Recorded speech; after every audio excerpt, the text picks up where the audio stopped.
kumuha tayo ng update sa isa sa mga pangunahing ospital sa Quezon City kaugnay sa patuloy nilang pagmomonitor sa kaso ng mga firecracker-related injury.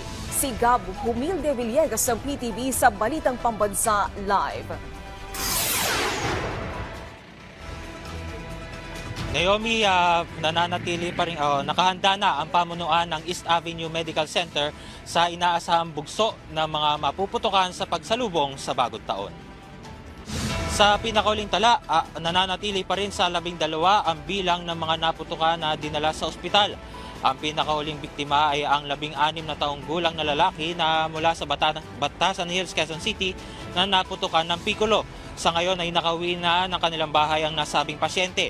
Ayon din sa pamunuan ng EAMC, hindi pa nadadagdagan ang bilang na ito mula pa noong December 29. Umaasa rin ang pamunuan ng ospital na sana ay hindi na madagdagan pa ang bilang ng mga naputukan habang papalapit ang taong 2025. Naomi, sa ngayon ay nakataas ang Code White Alert status dito sa EAMC at nananatili pa rin normal ang sitwasyon dito sa ospital.